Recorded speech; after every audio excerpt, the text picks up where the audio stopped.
దేవుణ్ణి స్తుతిస్తున్నావా? కొన్ని సంవత్సరాల క్రితం స్పెయిన్లో ప్రతి 10 సంవత్సరంలోకి ఒకసారి రాజుగారు తన రాజ్యంలోని తనకు నచ్చిన గ్రామానికి వెళ్ళి ఆ గ్రామ ప్రజలను సందర్శించి వారి మంచి చెడ్డలను విచారించి వారి అక్కరలను కొదువులను తీరుస్తూ వచ్చేవాడు. అలా అతను వెళ్ళిన ప్రతి గ్రామంలోని ప్రజలు రాజుగారికి విలువైన బహుమతులను అందిస్తూ వచ్చేవారు. అలాగే రాజుగారు కూడా వారి ఆహ్వానం మేరకు ఆ ఊరి ప్రజలకు బహుమతి అందిస్తూ ఉండేవారు.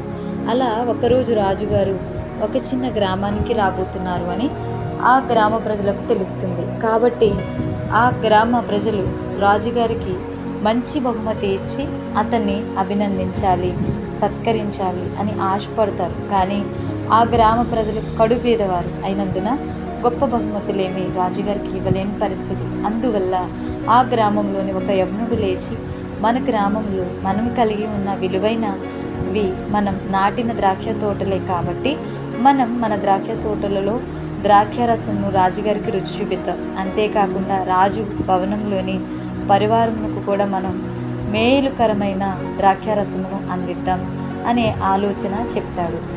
ఈ ఆలోచన ఊరి ప్రజలందరూ అంగీకరించడం వలన అప్పటికప్పుడే ఆ గ్రామంలో తొట్టెను కట్టించి దానిలో అందరూ ద్రాక్షారసం పోయేలాగున ఒక చిన్న మూత కాప్ పెట్టి దాని ద్వారా అందరూ దానిలో ద్రాక్షారసం పోస్తే బయట రావడానికి ఒక చిన్న రంధ్రం టాప్ పెడతారు. రాజుగారు రాబోతున్న రోజున అందరూ వారి వారి ద్రాక్ష తోట నుంచి ద్రాక్షారసమును తెచ్చి ఆ తొట్టెలో పోస్తారు. రాజుగారు ఆ గ్రామానికి వచ్చి వారి మంచి చెడ్డలను గురించి విచారించిన పిమ్మట గ్రామ ప్రజలందరూ మా గ్రామమును రాజుగారు మెచ్చుకోవాలనే ఉత్సాహంతో రాజుగారి కోసం నిర్మించిన ద్రాక్ష తోట వద్దకు రాజుగారిని తీసుకుని వస్తారు.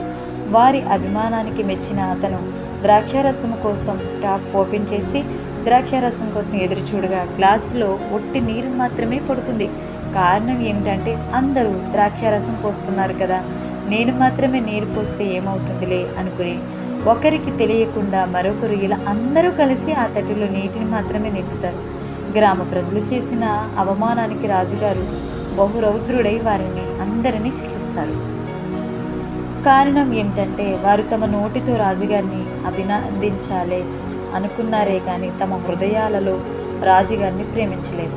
తమ పెదవులతో ముఖస్థుతి చేశారే కానీ హృదయంలో ఆయనను గౌరవించలేదు. శ్రేష్టమైన బహుమతిని పొందుకోవాలని ఆశించారే కానీ రాజుగారికి శ్రేష్టమైన వాటిని ఇవ్వాలి అని వారు ఆలోచించలేదు. వారి నోటితో ఎంతో ప్రేమ కనపరచుదురు కానీ వారి హృదయం లాభమును అపేక్షించుచున్నది. యెహెజ్కేలు 33:31 ఈ మాటలు మనకి తెలియపరచబడతాయి. ఈ ప్రజలు తమ పెదవులతో నన్ను కనపరచుదురు కానీ వారి హృదయం నాకు దూరముగా ఉన్నది. మత్తయి సువార్త 15:8 ఈ విధంగా సెలవిస్తుంది. ఇదే విధముగా రాజులకు రాజు అయిన యేసుక్రీస్తు కూడా ప్రేమించి తన రక్తంతో కడిగి మనల్ని తన రాజ్యంలో చేర్చుకోవాలని ఆశ కలిగి మన కొరకై ఎన్నో బహుమతులు పరమందు దాచి ఉంచితే మనం మాత్రం ఈ లోక బహుమతులకై ఆరాటపడుతూ హృదయపూర్వకంగా ఆయనను ప్రేమించక కేవలం పెదవులతో ముఖస్థుతి చేసేవారిగా ఉంటున్నాము. ఆ రీతిగా ఉండక నేడైనా మనల్ని సరిచేసుకుందామా? అందరికీ నా వందనాలండి. God bless you all. Like చేయండి, షేర్ చేయండి, సబ్స్క్రైబ్ చేయండి.